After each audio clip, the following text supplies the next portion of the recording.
Assistant counsellor युवा Joseph ने जब लिली के पिता के सामने लिली से विधिवत विवाह करने का प्रस्ताव रखा, तब वृद्ध आदमी का पहला प्रश्न था, तुम्हारी आमदनी कितनी है? प्रतिमा 100 करोड़ से अधिक नहीं। लेकिन लिली, बाकी बातों की चिंता मत करो।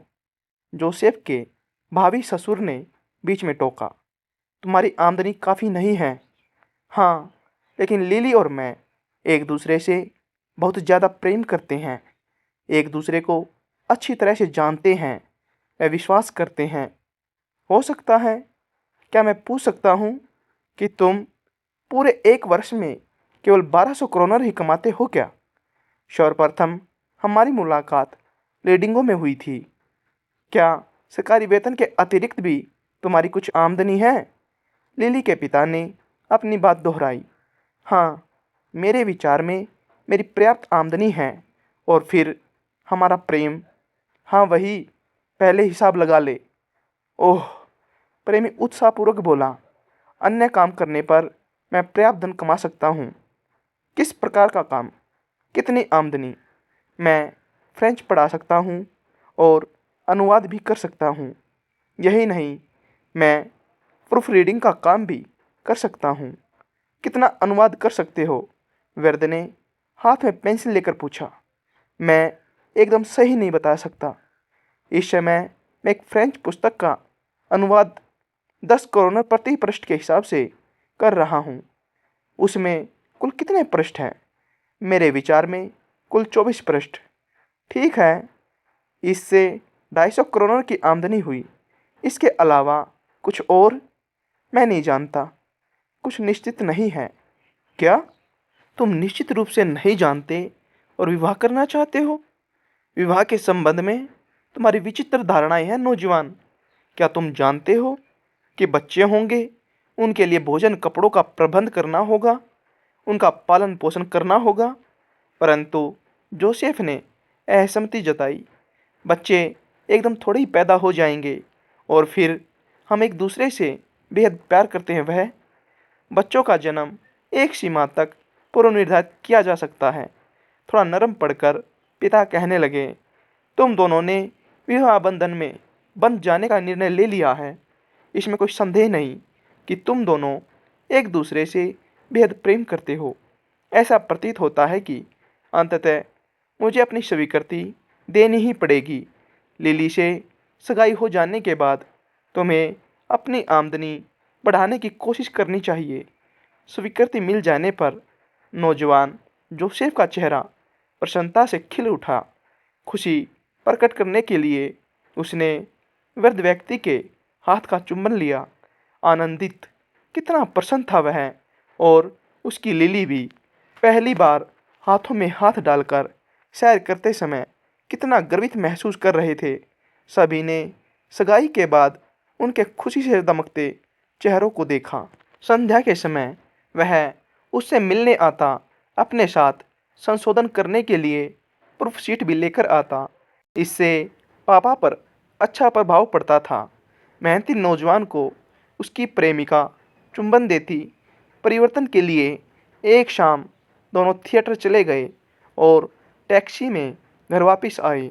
उस दिन शाम के समय मनोरंजन पर 10 करोड़ खर्च हो गए थे। एक और दिन शाम के समय पढ़ाने के बजाय वह अपनी प्रेमिका को घुमाने फिराने के लिए ले गया। विवाह का निर्धारित दिन समीप आता जा रहा था। अपने फ्लैट को सजाने संवारने के लिए आवश्यक खरीदारी के बारे में उनको सोचना था। उन्होंने असली अखरोट के पेड़ की लकड़ी से बने 2 सुंदर पलंग, उनके लिए स्प्रिंग वाले गद्दे और नरम बत्तख के परों से भरी 2 रजाइयाँ खरीदी। लिली के बाल भूरे थे, इसलिए उसको नीले रंग की रजाई चाहिए थी। निस्संदेह वे घर को फर्निश करने वाली दुकान पर भी गए। वहाँ से उन्होंने लाल शेड वाले लैंप, एक खूबसूरत पोर्सलेन की विनस की प्रतिमा, मेज पर खाना परोसने वाले चम्मच, छुरी कांटे और कांच का सामान खरीदा।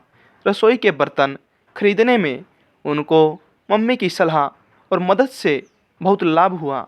असिस्टेंट काउंसलर फर्नीचर ठीक ठाक पहुंच गया या नहीं, चेक लिखने आदि के कामों में व्यस्त था। स्वाभाविक था कि इस अवधि में जोसेफ की कोई अतिरिक्त आमदनी नहीं हुई थी। विवाह हो जाने के बाद सब कुछ आसानी से ठीक हो जाएगा। पूरी तरह से सोच समझकर खर्च करेंगे। शुरू में 2 कमरों से ही काम चल जाएगा। छोटे घर को बड़े घर की तुलना में अधिक सरलता से फर्निश किया जा सकता है। इसलिए उन्होंने पहली मंजिल पर 2 कमरों, रसोई और स्टोर वाला अपार्टमेंट 600 क्रोनर किराए पर लिया था।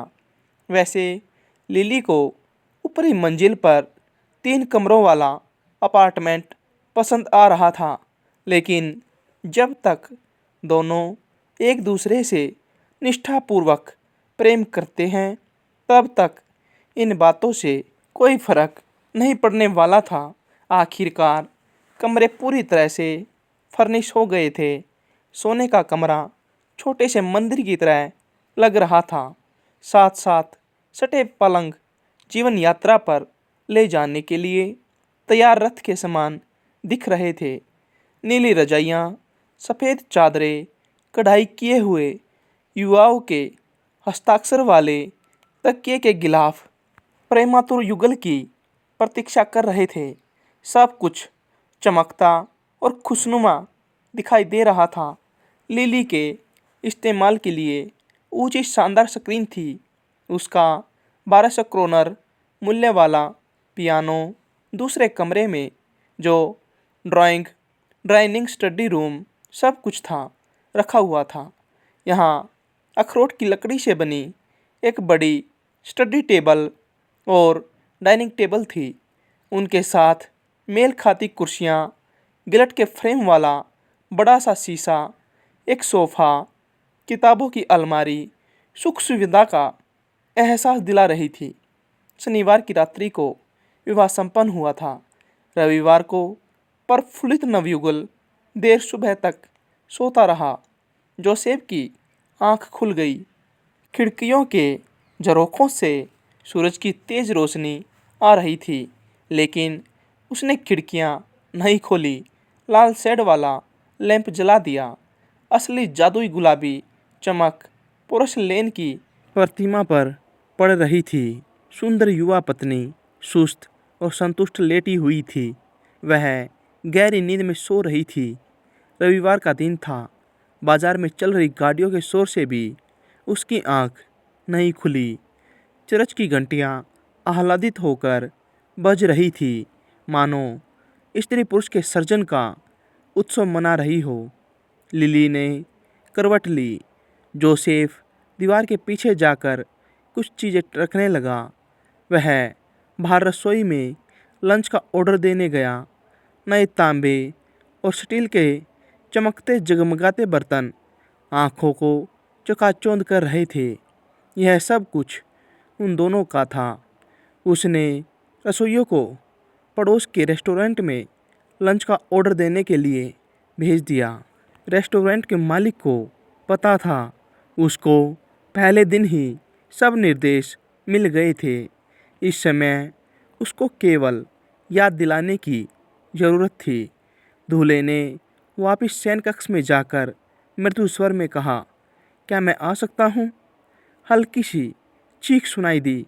नहीं प्रियतम, 1 मिनट रुको। जोसेफ ने स्वयं मेज लगाई।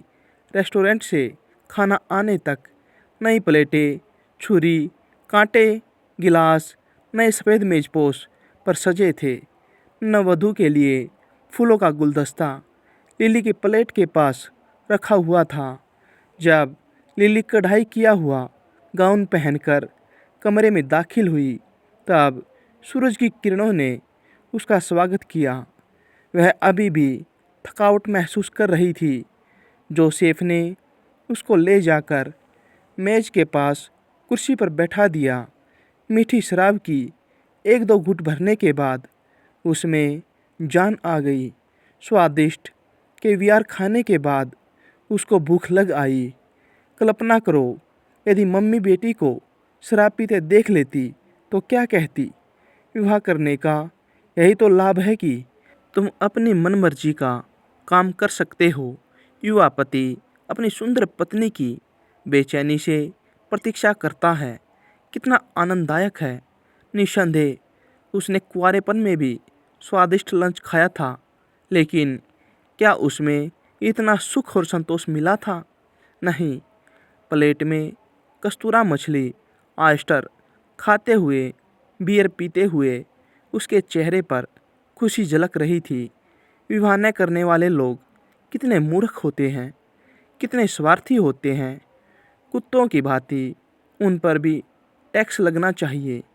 लिली इतनी साहसी नहीं कि जो लोग अकेले रहने का निर्णय लेते हैं उन बेचारों को प्रेम और कोमलता के साथ यह बात समझा पाए कि वे सचमुच दया के पात्र हैं। निसंदेह उसके विचार में समर्थ लोगों को विवाह कर लेना चाहिए। जोसेफ को हृदय में थोड़ी सी चुभन होती है। निश्चित रूप से खुशी को धन की तराजू पर नहीं तोला जा सकता। नहीं नहीं, लेकिन ठीक है, चिंता की कोई बात नहीं। जल्दी ही बहुत काम मिल जाएगा। उसके बाद सब कुछ आराम से चलने लगेगा। फिलहाल तो क्रैनबेरी सॉस डालकर इस स्वादिष्ट भुने तीतर और बरगंडी शराब का मज़ा लिया जाए। बढ़िया आर्टिचोक्स, एक पेड़ का फूल जो खाने के काम आता है, के साथ राशि ठाठ बाट देखकर युवा पत्नी एक क्षण के लिए परेशान हो गई। जोसेफ से संकोच के साथ पूछा कि क्या वे ऐसे राशि स्तर पर जीवन यापन कर सकते हैं। जोसेफ ने अपनी प्यारी लिली के गिलास में वाइन डालते हुए उसको आश्वस्त किया, उसके बेबुनियाद डर को कम किया। हर दिन एक समान नहीं होता, उसने कहा। मनुष्य को समय पर सुख भोगना चाहिए। आह, जीवन कितना सुखद है। 6 बजे 2 घोड़ों वाली बग्गी दरवाजे के बाहर आकर रुकी। नव दंपत्ति उसमें बैठकर घूमने के लिए निकल गए।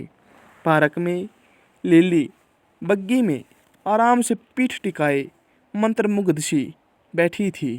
पैदल चल रहे परिचित ईर्ष्या और हैरानी से झुककर अभिवादन कर रहे थे।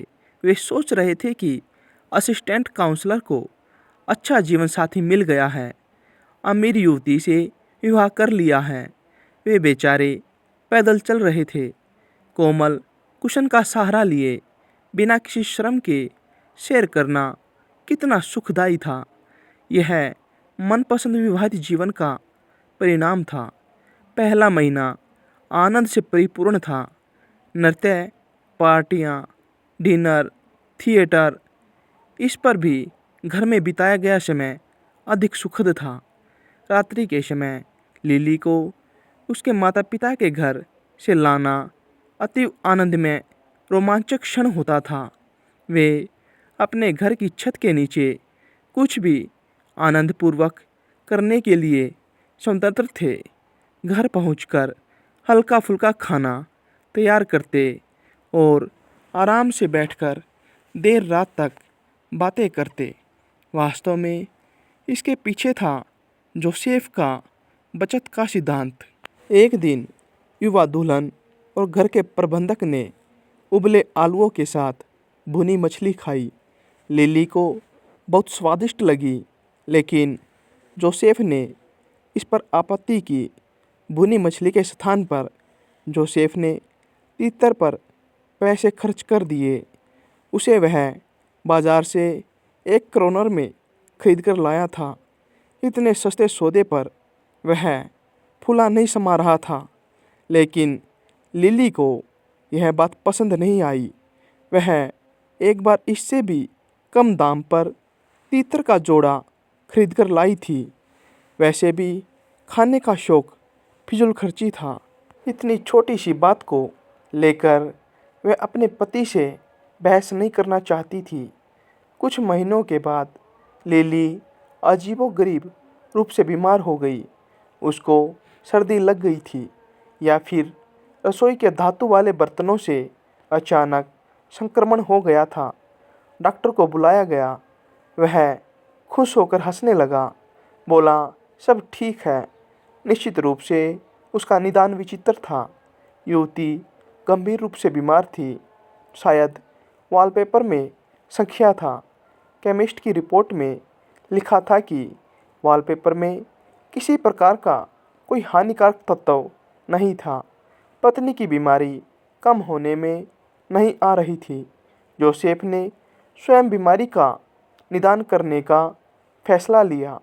चिकित्सा पुस्तक पढ़ने के बाद उसने उसकी बीमारी का निदान किया।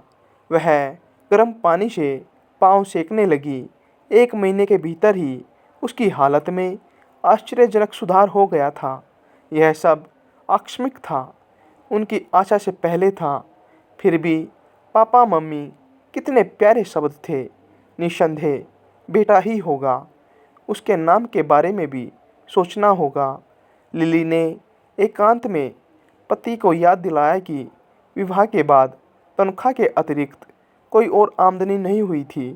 तनख्वाह आवश्यकता से बहुत कम थी। हाँ, यह ठीक है कि वे ज़्यादा ठाठ-बाट के साथ रह रहे थे, लेकिन अब परिवर्तन आवश्यक था। ऐसा करने पर ही सब काम सुचारू रूप से चलेगा। अगले दिन असिस्टेंट काउंसलर अपने प्रिय मित्र वकील के पास एक हुंडी प्रॉमिसरी नोट पर हस्ताक्षर करवाने के लिए गया। जोसेफ ने अपने मित्र को बताया कि इससे आगामी आवश्यक खर्च के लिए ऋण स्वरूप आवश्यक धन ले पाएगा। हाँ, वकील ने कहा, विवाह और परिवार का भरण पोषण एक महंगा काम है। मैं यह करने में कभी भी समर्थ नहीं हो पाया। जोसेफ को मित्र से अनुरोध करते समय बहुत लज्जा आई।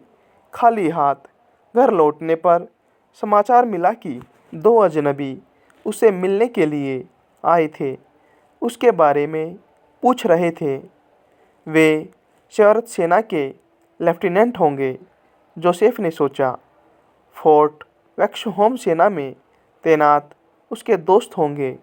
पता चला कि वे लेफ्टिनेंट नहीं थे, वृद्ध आदमी थे। तब शायद उपसला के परिचित सज्जन होंगे। उन्होंने उसके विवाह के बारे में सुना होगा और उससे मिलने के लिए आए होंगे। नौकर ने बताया कि वे उपसला से नहीं, स्टॉकहोम से आए थे। उनके हाथों में डंडे थे, बड़े अजीब थे। निश्चित रूप से वे दोबारा आएंगे। युवा जोसेफ दोबारा खरीदारी करने के लिए निकल गया। वह स्ट्रॉबेरी लाया, निस्संदेह मोल भाव करके लाया था। कल्पना करो, उसने विजेता की तरह पत्नी से कहा, इस मौसम में 1 पाउंड स्ट्रॉबेरी केवल 1.5 क्रोनर में लाया हूँ। लेकिन प्रिय जोसेफ, अब हम इस प्रकार का खर्च करने में समर्थ नहीं हैं। चिंता मत करो डार्लिंग, मैंने अतिरिक्त काम का प्रबंध कर लिया है। लेकिन हमारे कर्ज का क्या होगा? कर्ज? क्यों? मैं एक और बड़ी धनराशि उधार लेने जा रहा हूँ। उससे सबका कर्ज एक साथ चुकता कर देंगे। ओह! लिली ने आपत्ति जताई। इसका मतलब एक और कर्ज लोगे? तो क्या हुआ? तुम जानती हो, इससे हमें आराम मिलेगा। निराशाजनक बातें क्यों करती हो प्रिय? स्ट्रॉबेरी का मूल्य ही क्या है? तुम्हारे ख्याल में क्या स्ट्रॉबेरी खाने के बाद 1 गिलास शेरी पीना अच्छा नहीं रहेगा? स्वाभाविक है कि नौकर सबसे बढ़िया शेरी लेने के लिए चला गया। दोपहर को सोफे पर झपकी लेने के बाद जब लिली की आंख खुली तो उसने मृदु स्वर में दोबारा कर्ज की बात उठाई। उसको आशा थी कि जोसेफ उसकी बात पर क्रोध नहीं करेगा। क्रोध? नहीं, बिल्कुल नहीं। फिर क्या था? क्या उसको घर के लिए धन की आवश्यकता थी? लिली ने बताया, राशन वाले के पैसे बकाया है। कसाई ने हमें धमकी दी है। अस्तबल का मालिक भी हिसाब किताब चुकता करने पर जोर दे रहा है। बस इतनी सी बात है, असिस्टेंट काउंसलर ने जवाब दिया। कल उनकी पाई पाई चुकता हो जाएगी। चलो अब कोई और बात करें। पार्क में सैर करने के लिए जाने के बारे में तुम्हारा क्या ख्याल है? तुम शायद बग्गी में जाना पसंद नहीं करोगी। ठीक है, ट्राम चलती है, हम उसी से पार्क पहुंच जाएंगे। वे पार्क गए। अलहम्ब्रा रेस्टोरेंट के प्राइवेट रूम में डिनर किया। बड़ा आनंद आया।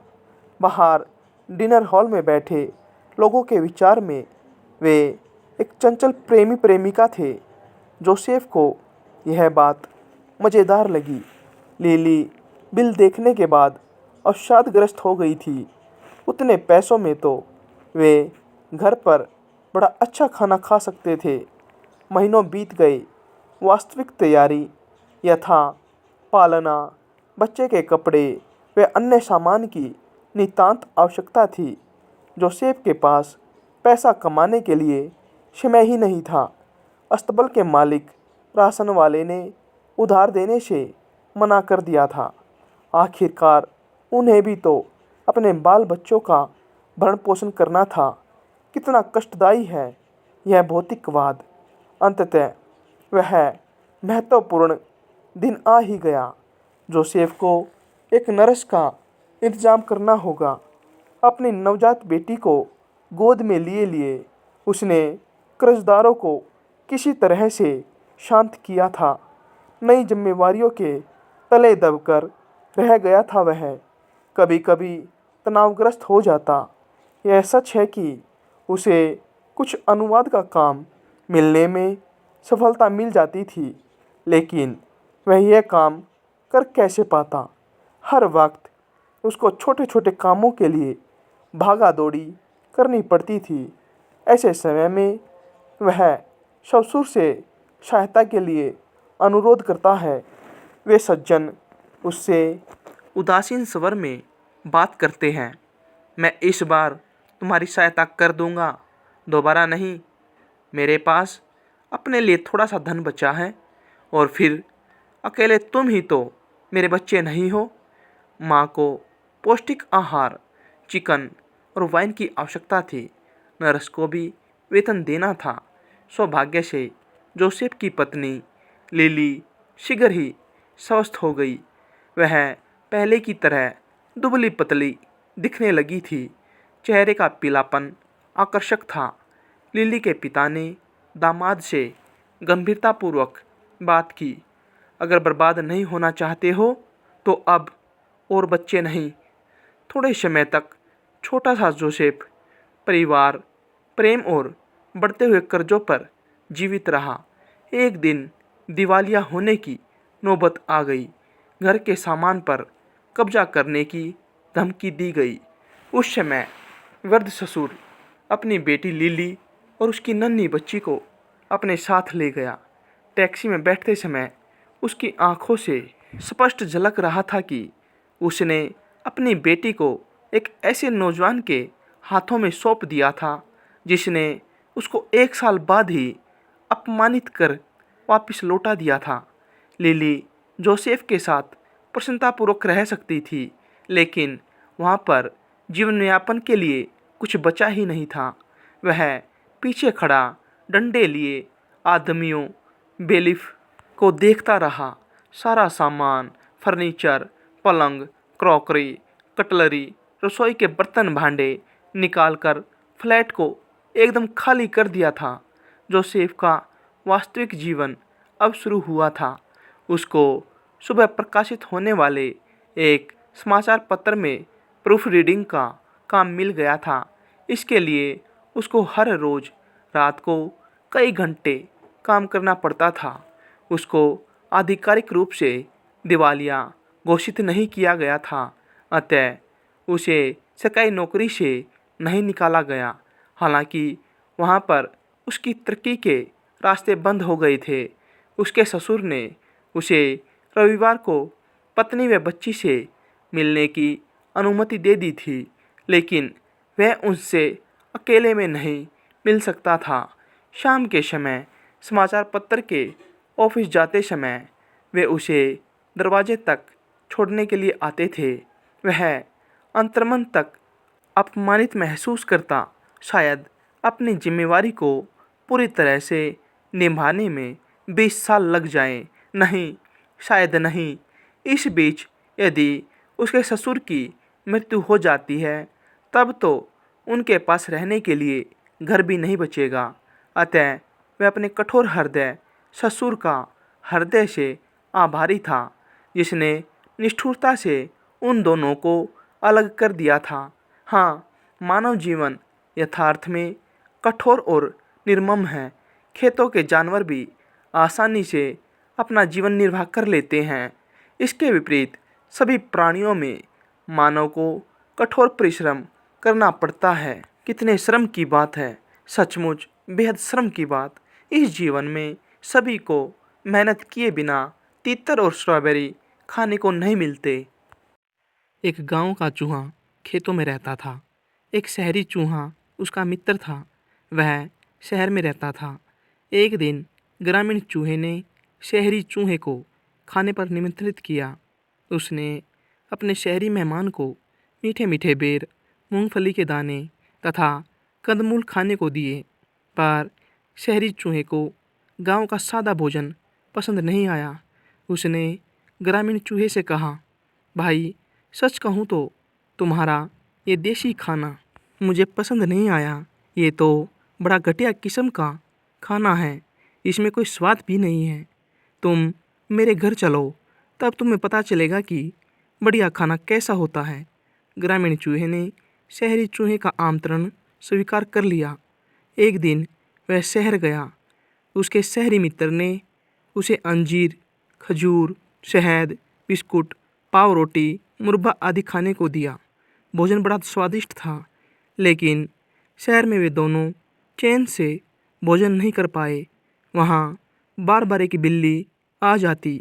चूहों को अपनी जान बचाने के लिए भागना पड़ता था। शहरी चूहे का बिल भी बहुत छोटा और संकरा था। कितना दुखी जीवन है तुम्हारा। ग्रामीण चूहे ने शहरी चूहे से कहा, मैं अपने गांव लौट जाता हूँ। वहाँ मैं कम से कम शांतिपूर्वक खाना तो खा सकता हूँ। अपना घर तो अपना ही होता है। शांति और निर्भयता में ही सच्चा सुख है। लड़ाई का जमाना था।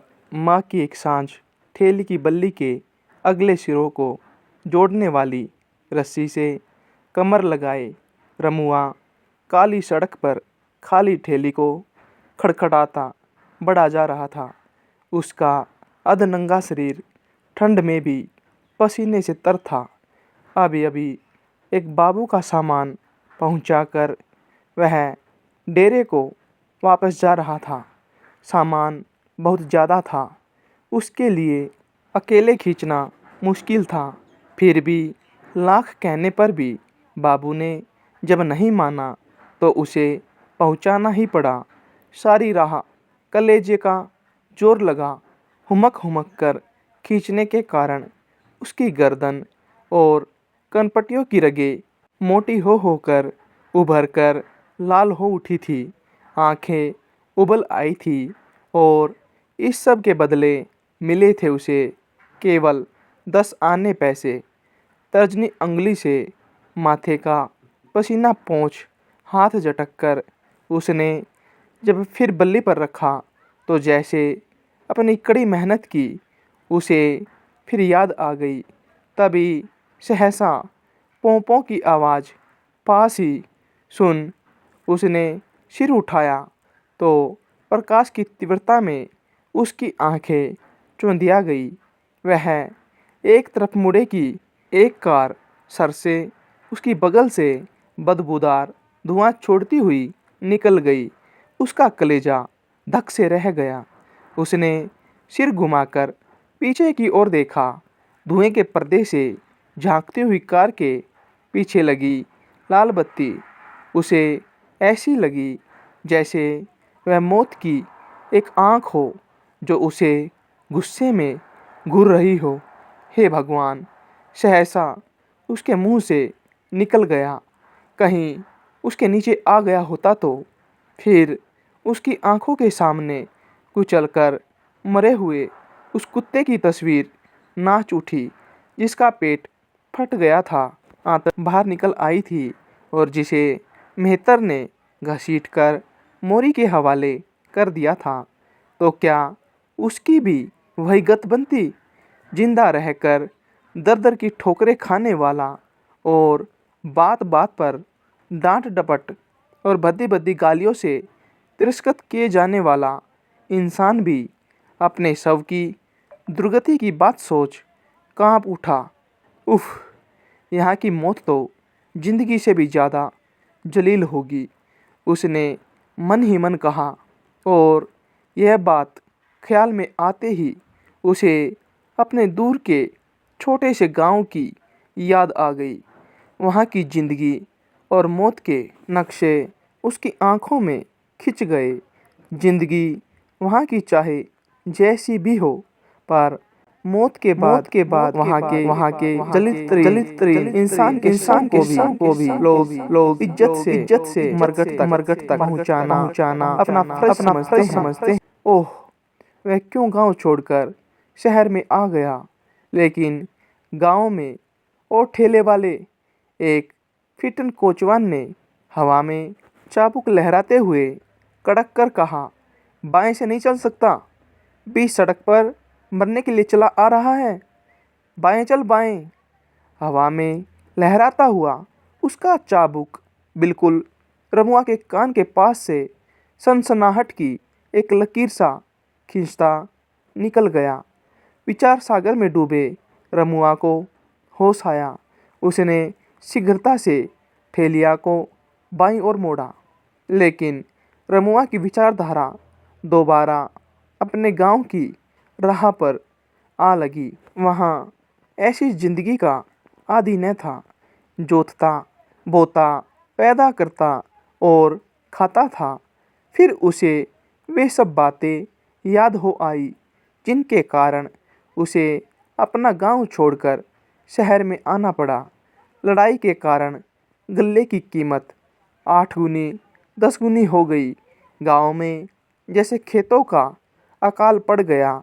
जमींदार ने अपने खेत जबरदस्ती निकाल लिए। कितना रोया गिड़गिड़ाया था वह, पर जमींदार क्यों सुनने लगा कुछ। कल का किसान आज मजदूर बनने को विवश हो गया। पड़ोस के देनुका के साथ वह गांव में अपनी स्त्री, धनिया और बच्चे को छोड़कर शहर में आ गया। यहाँ देनुका ने अपने सेठ से कह सुनकर उसे यह ठेलिया दिलवा दी। वह दिन भर बाबू लोगों का सामान इधर उधर ले जाता है। ठेलिया का किराया 12 आने रोज उसे देना पड़ता है। लाख मशक्कत करने पर भी ठेलिया का किराया चुकाने के बाद 1.5-2 रुपए से अधिक उसके पल्ले नहीं पड़ता। उसमें से बहुत किफ़ायत करने पर भी 10-12 आने रोज वह खा जाता है। वह कोई ज़्यादा रकम नहीं होती। पता नहीं गरीब धनिया इस महंगाई के ज़माने में कैसे अपना खर्च पूरा कर पाती है। धनिया उसके सुख दुख की साथिन। उसकी याद आते ही रमुआ की आंखें भर आई। कलेजे में एक हुक सी उठ आई।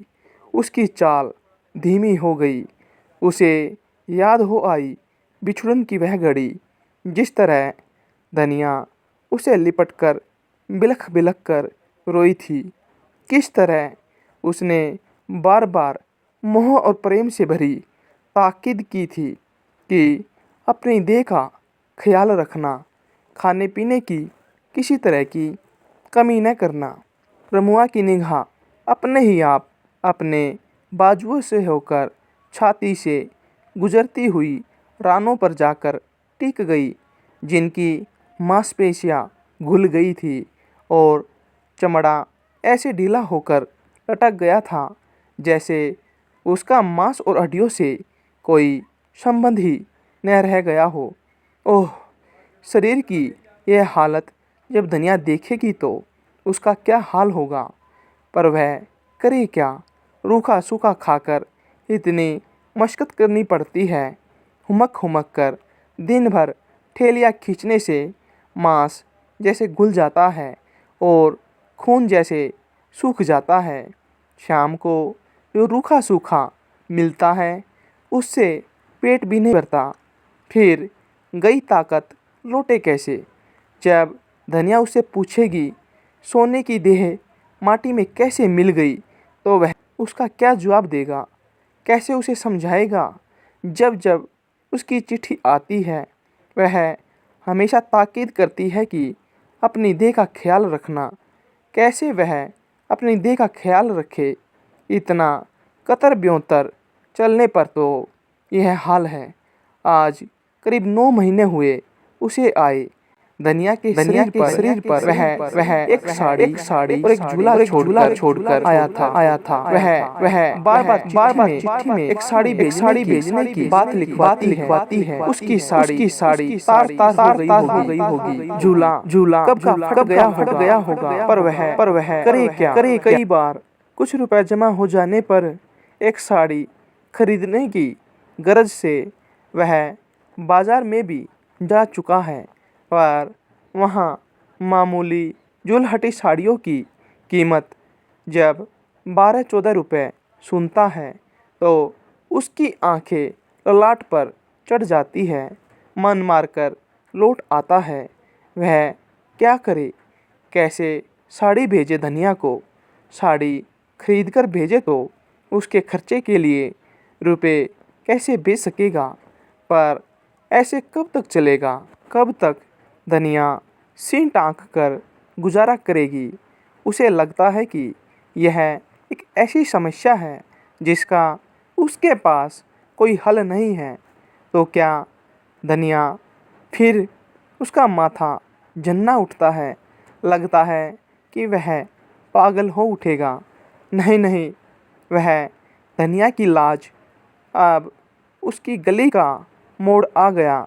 इस गली में ईंटें बिछी है, उन पर ठेलियाँ और जोर से खड़खड़ा उठी। उसकी खड़खड़ाहट उस समय रमुआ को ऐसी लगी जैसे उसके थके परेशान दिमाग पर कोई हथौड़े की चोट कर रहा हो। उसके शरीर की अवस्था इस समय ऐसी थी जैसे उसकी सारी संजीवनी शक्ति नष्ट हो गई हो। उसके पैर ऐसे पड़ रहे थे जैसे वे अपनी शक्ति से नहीं उठ रहे हो, बल्कि ठेलियाँ ही उनको आगे को लुढ़काती चल रही हो।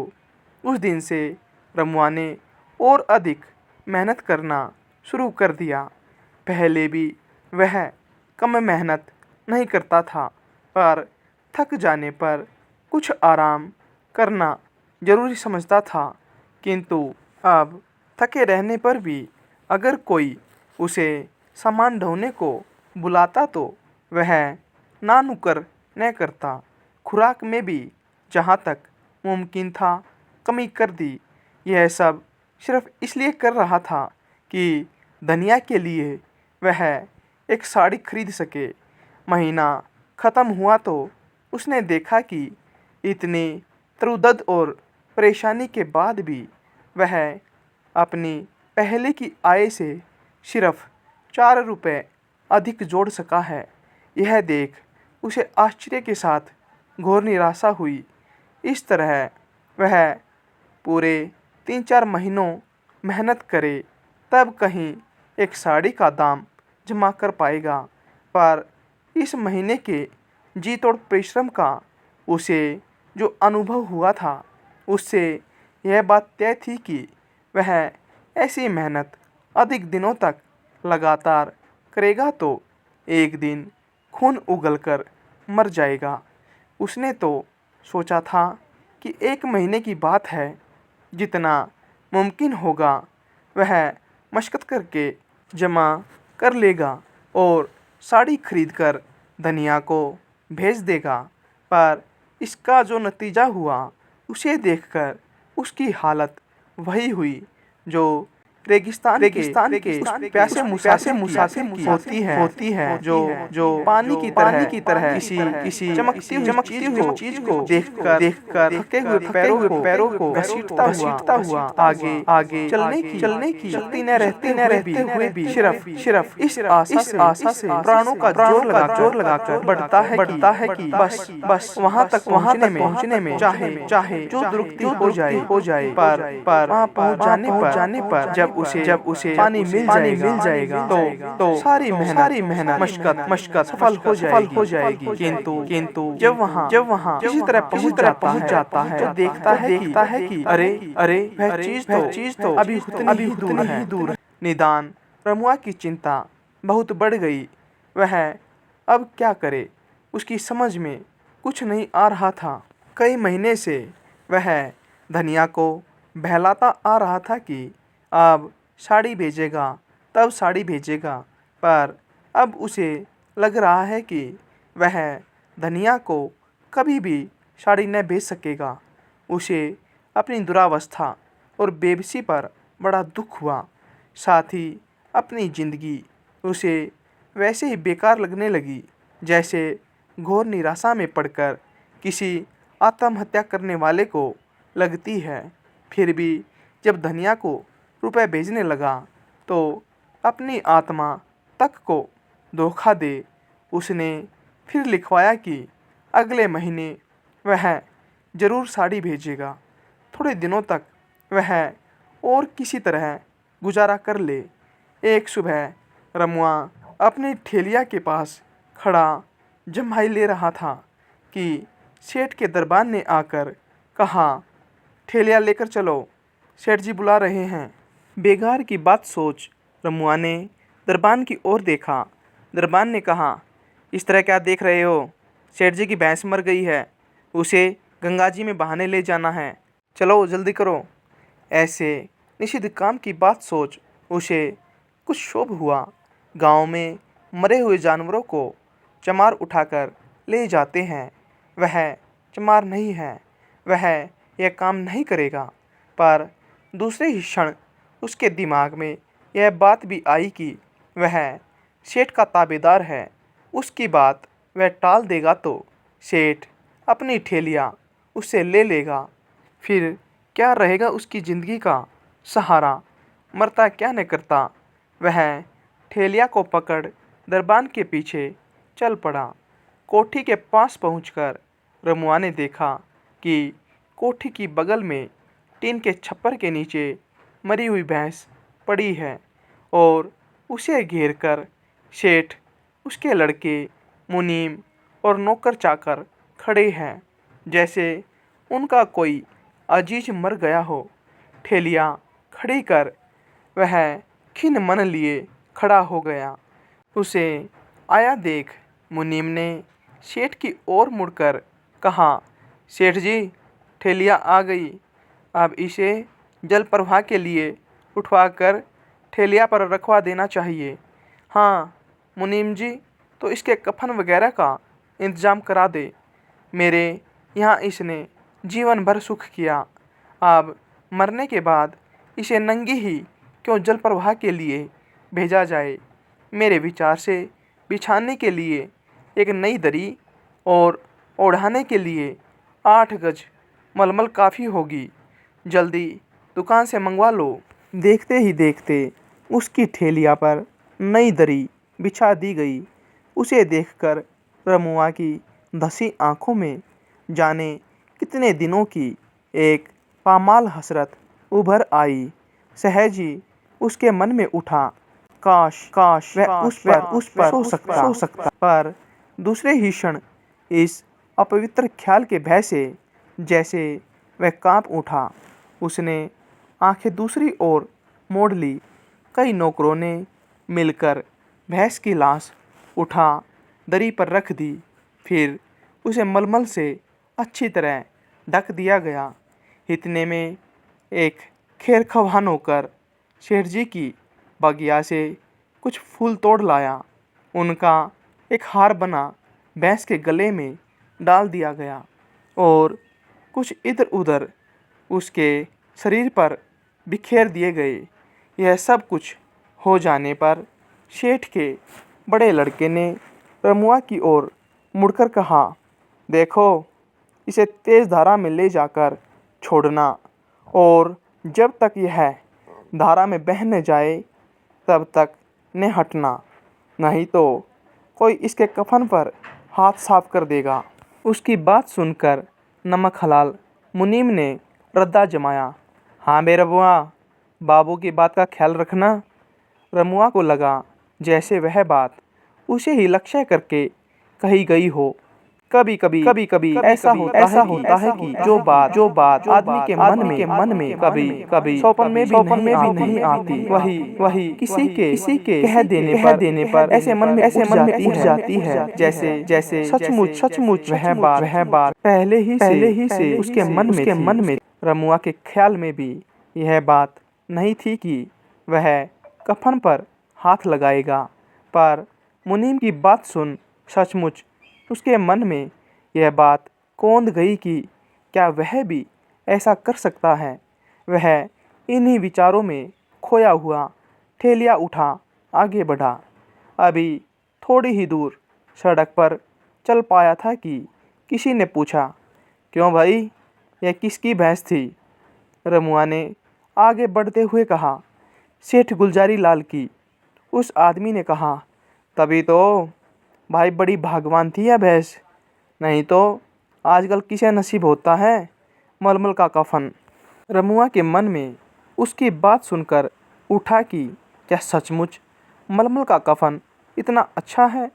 उसने अभी तक उसकी ओर निगाह नहीं उठाई थी, यही सोचकर कि कहीं उसे देखकर सेठ का लड़का और मुनीम यह न सोचे कि वह ललचाई आंखों से कफन की ओर देख रहा है। उसकी नीयत खराब मालूम होती है, पर वह अब खुद को न रोक सका। चलते हुए ही उसने एक बार अगल बगल देखा, फिर पीछे मुड़कर भैंस पर पड़े कफन को उड़ती नज़र से ऐसे देखा जैसे वह कोई चोरी कर रहा हो। काली भैंस पर पड़ी सफ़ेद मलमल जैसे काली दूब के एक चप्पे पर उज्ज्वल चांदनी फैली हुई हो। सचमुच यह तो बड़ा उम्दा कपड़ा मालूम होता है, उसने मन ही मन कहा। कई बार यह बात उसके मन में उठी, तब सहज ही उसे उन जिलंगी साड़ियों की याद आ गई जिन्हें वह बाजार में देख चुका था और जिनकी कीमत 12-14 से कम न थी। उसने उन साड़ियों का मुकाबला मलमल के उस कपड़े से जब किया तो उसे वह मलमल बेशकीमती जान पड़ा। उसने फिर मन ही मन कहा, इस मलमल की साड़ी तो बहुत ही अच्छी लगेगी। उसे धनिया के लिए साड़ी की याद आ गई। फिर जैसे इस कल्पना से ही वह कांप उठा। ओह, कैसी बात सोच रहा है वह। जीते जी ही धनिया को कफन की साड़ी पहनाएगा। नहीं, वह ऐसा सोचेगा भी नहीं। ऐसा सोचना भी अपशगुन है। इस ख्याल से छुटकारा पाने के लिए वह अब और जी जान से ठेलियाँ खींचने लगा। अब आबादी पीछे छूट गई थी। सूनी सड़क पर कहीं कोई नज़र नहीं आ रहा था। अब जाकर उसने शांति की सांस ली, जैसे अब उसे किसी को अपनी ओर घूरती आंखों का डर न रह गया हो। ठेलियाँ कमर से लगाए ही वह सुस्ताने लगा। तेज चलने में जो ख्याल पीछे छूट गए थे, जैसे वे फिर उसके खड़े होते ही उसके मस्तिष्क में पहुंच गए। उसने बहुत चाहा कि वे ख्याल न आए, पर ख्यालों का यह स्वभाव होता है कि जितना ही आप उनसे छुटकारा पाने का प्रयत्न करेंगे, वे उतनी तीव्रता से आपके मस्तिष्क पर छाते जाएंगे। रमुआ ने दूसरी कितनी बातों में अपने को बहलाने की कोशिश की, लेकिन दोबारा उन्हीं ख्यालों से उसका सामना हो जाता। रहकर वही बातें पानी में तेल की तरह उसकी विचारधारा पर तैर जाती। लाचार होकर वह फिर चल पड़ा। धीरे धीरे रफ्तार तेज कर दी, पर अब ख्यालों की रफ्तार जैसे उसकी रफ्तार से भी तेज हो गई थी। तेज रफ्तार से लगातार चलते चलते उसके शरीर से पसीने की धाराएं छूट रही थी। छाती फूल रही थी, चेहरा सुर्ख हो गया था, आंखें उबल रही थी और गर्दन में कनपटियों की रगें फूल फूल कर उभर आई थी। पर उसे उन सब का जैसे कुछ ख्याल ही नहीं था। वह भागा जा रहा था कि जल्द से जल्द नदी पहुंच जाए और भैंस की लाश धारा में छोड़ दे। तभी उसे उस अपवित्र विचार से, उस धर्म संकट से मुक्ति मिलेगी। अब सड़क नदी के किनारे किनारे चल रही थी। उसने सोचा, क्यों न कगार पर से ही लाश नदी की धारा में लुढ़का दे। पर दूसरे ही क्षण उसके अंदर से कोई बोल उठा, अब जल्दी क्या है, नदी आ ही गई, थोड़ी दूर और चलो, वहाँ कगार से उतरकर बीच धारा में छोड़ना। वह आगे बढ़ा, पर बीच धारा में छोड़ने की बात क्यों उसके मन में उठ रही है। क्यों नहीं वह उसे यहीं छोड़कर अपने को कफन के लोभ से, उस अपवित्र ख्याल से मुक्त कर लेता। शायद इसलिए कि सेठ के लड़के ने ऐसा ही करने को कहा था। पर सेठ का लड़का यहाँ खड़ा खड़ा देख तो नहीं रहा। फिर तो क्या, उसे अब उसी वस्तु से, जिससे जल्दी से जल्दी छुटकारा पाने के लिए वह भागता हुआ आया है, अब मोह हो गया है। नहीं नहीं, वह तो अब वह शमशान से होकर गुजर रहा था। अपनी झोपड़ी से झांककर डोमिन ने देखा तो वह उसकी ओर दौड़ पड़ी।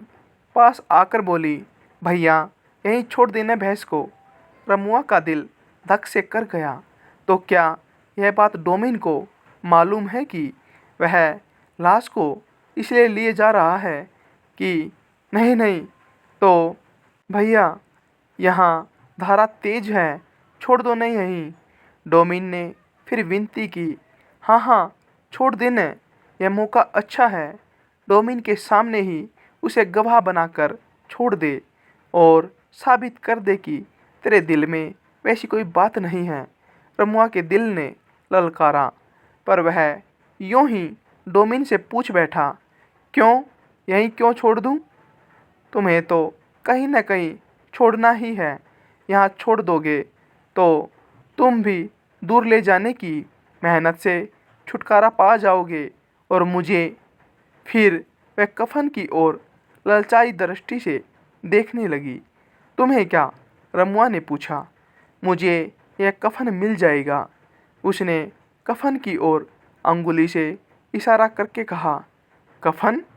रमुआ के मुंह से यूं ही निकल गया, हाँ हाँ, कहीं इधर उधर छोड़ दोगे तो बेकार में सड़ गल जाएगा। मुझे मिल जाएगा तो मैं उसे पहनूंगी, देखते नहीं मेरे कपड़े, कहकर उसने अपने लहंगे को हाथ से उठाकर उसे दिखा दिया। तुम पहनोगी कफन? रमुआ ने ऐसे कहा जैसे उसे उसकी बात पर विश्वास ही न हो रहा हो। हाँ हाँ, हम तो हमेशा कफन ही पहनते हैं। मालूम होता है तुम शहर के रहने वाले नहीं हो। क्या तुम्हारे यहाँ? हाँ, हमारे यहाँ तो कोई छूता तक नहीं। कफन पहनने से तुम्हें कुछ होता नहीं? रमुआ की किसी शंका ने जैसे अपना समाधान चाहा, पर वह ऐसे स्वर में बोला जैसे यूं ही जानना चाहता हो। गरीबों को कुछ नहीं होता भैया।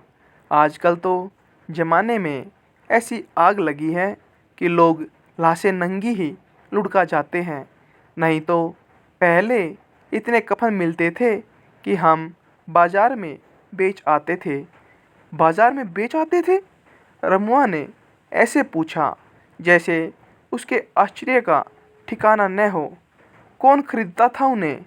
हमसे कबाड़ी खरीदते थे और उनसे गरीब व मजदूर। उसने कहा, गरीब और मजदूर? रमुआ ने कहा, हाँ हाँ, बहुत सस्ता बिकता था न। शहर के गरीब और मजदूर ज़्यादातर वही कपड़े पहनते थे। रमुआ उसकी बात सुन जैसे किसी सोच में पड़ गया।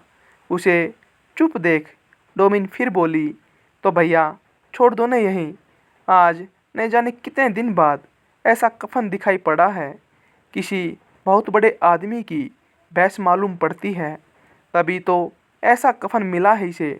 छोड़ दे भैया, मुझ गरीब के तन पर चढ़ जाएगा तो मैं दुआएं दूंगी।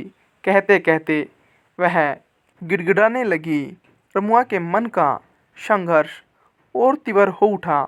उसने एक नज़र डोमिन पर उठाई तो सहसा उसे लगा जैसे उसकी धनिया चिथड़ों में लिपटी डोमिन की बगल में आ खड़ी हुई है और कह रही है, नहीं नहीं, इसे न देना, मैं भी तो नंगी हो रही हूँ, मुझे मुझे।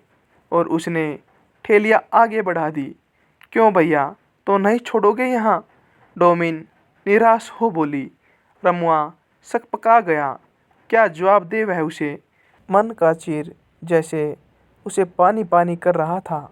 फिर भी जोर लगाकर मन की बात दबा उसने कहा, सेठ का हुक्म है कि इसका कफन कोई छूने न पाए। और ठेलिया को इतने जोर से आगे बढ़ाया जैसे वह इस ख्याल से डर गया हो कि कहीं डोमिन कह न उठे, यह क्यों नहीं कहते कि तुम्हारी नीयत खुद खराब है। काफ़ी दूर बढ़कर यह कि कहीं डोमिन कफन के लोभ से उसका पीछा तो नहीं कर रही है। उसने मुड़कर चोर की तरह पीछे की ओर देखा। डोमिन एक लड़के से उसी की ओर हाथ उठाकर कुछ कहती सी लगी। फिर उसने देखा कि वह लड़का उसी की ओर आ रहा है। वह घबरा उठा। तो क्या वह लड़का उसका पीछा करेगा? अब वह धीरे धीरे रह रहकर पीछे मुड़ मुड़कर लड़के की गतिविधि को ताड़ता चलने लगा। थोड़ी दूर जाने के बाद उसने देखा तो लड़का दिखाई नहीं दिया। फिर जो उसकी दृष्टि झाऊ के झुरमुटों पर पड़ी तो शक हुआ कि वह छिपकर तो उसका पीछा नहीं कर रहा है। पर कई बार आगे बढ़ते बढ़ते देखने पर भी जब उसे लड़के का कोई चिन्ह दिखाई न दिया तो वह उस ओर से निश्चिंत हो गया। फिर भी चौकन्नी नज़रों से इधर उधर देखता ही बढ़ रहा था। काफ़ी दूर एक निर्जन स्थान पर उसने नदी के पास ठेलिया रोकी। फिर चारों ओर शंका की दृष्टि से एक बार देखकर उसने कमर से ठेलिया छुड़ा जमीन पर रख दी। अब उसके दिल में कोई दुविधा न थी। फिर भी जब उसने कफन की ओर हाथ बढ़ाया तो उस आत्मा की नींव तक हिल उठी। उसके कांपते हाथों को जैसे किसी शक्ति ने पीछे खींच लिया। दिल धक धक करने लगा। आंखें विवशता की सीमा तक फैल गई। उसे लगा जैसे सामने हवा में हजारों फैली हुई आंखें उसकी ओर घूर रही हैं। वह किसी दहशत में कांपता बैठ गया। नहीं नहीं, उससे यह नहीं होगा। फिर जैसे किसी आवेश में उठ उसने ठेलिया को उठाया कि लाश को नदी में उलट दे कि सहसा उसे लगा कि जैसे फिर धनिया उसके सामने आ खड़ी हुई है, जिसकी साड़ी जगह जगह बुरी तरह फट जाने से उसके अंगों के हिस्से दिखाई दे रहे हैं। वह उन अंगों को सीमेंट सिकुड़कर छिपाती जैसे बोल उठी, देखो, अब की बार अगर साड़ी न भेजी तो मेरी दशा नहीं नहीं, रमुआ हथेलियों से आंखों को ढकता हुआ बोल उठा और ठेलिया जमीन पर छोड़ दी। फिर एक बार उसने चारों ओर शीघ्रता से देखा और जैसे एक क्षण को उसके दिल की धड़कन बंद हो गई। उसकी आंखों के सामने अंधेरा छा गया। उसका ज्ञान जैसे लुप्त हो गया और उसी हालत में उसी क्षण उसके हाथों ने बिजली की तेजी से कफन खींचा, समेटकर एक ओर रखा और ठेलिया उठाकर लाश को नदी में उल्टा दिया। तब जाकर जैसे होश हुआ। उसने जल्दी से कफन ठेलिया पर रख उसे माथे के मैले गमछे से अच्छी तरह ढक दिया और ठेलिया उठा तेजी से दूसरी राह से चल दिया। कुछ दूर तक इधर उधर देखे बिना वह सीधे तेजी से चलता रहा, जैसे वह डर रहा था कि इधर उधर देखने पर कहीं कोई दिखाई न पड़ जाए। पर कुछ दूर और आगे बढ़ जाने पर वह वैसे ही निडर हो गया, जैसे चोर सेंध से दूर भाग जाने पर। अब उसकी चाल में धीरे धीरे ऐसी लापरवाही आ गई जैसे कोई विशेष बात ही न हुई हो, जैसे वह रोज की तरह आज भी किसी बाबू का सामान पहुंचाकर खाली ठेलिया को धीरे धीरे खींचता अपने में रमा हुआ डेरे पर वापस जा रहा हो। अपनी चाल में वह वही स्वाभाविकता लाने की भरसक चेष्टा कर रहा था, पर उसे लगता था कि कहीं से वह बेहद अस्वाभाविक हो उठा है और कदाचित उसकी चाल की लापरवाही का यही कारण था कि वह रात होने के पहले शहर में दाखिल नहीं होना चाहता था। काफ़ी दूर निकल जाने पर न जाने उसके जी में क्या आया कि उसने पलटकर उस स्थान की ओर एक बार फिर देखा जहां उसने भैंस की लाश गिराई थी। कोई लड़का कोई काली चीज़ पानी में से खींच रहा था। वह फिर बेतहाशा ठेलिया को सड़क पर खड़खड़ाता भाग खड़ा हुआ। उस दिन गांव में हल्दी में रंगी मलमल की साड़ी पहने धनिया अपने बच्चे को एक हाथ की अंगुली पकड़ाए और दूसरे हाथ में छाछ भरा लोटा कंधे तक उठाए जब काली माई की पूजा करने चली तो उसके पैर असीम प्रसन्नता के कारण सीधे नहीं पड़ रहे थे। उसकी आंखों से जैसे उल्लास छलका पड़ता था। रास्ते में न जाने कितनी औरतों और मर्दों ने उसे टोक कर पूछा, क्यों धनिया, यह साड़ी रमुआ ने भेजी है? और उसने हर बार शर्माई आंखों को नीचे कर होठों पर उमड़ती हुई मुस्कान को बरबस दबाकर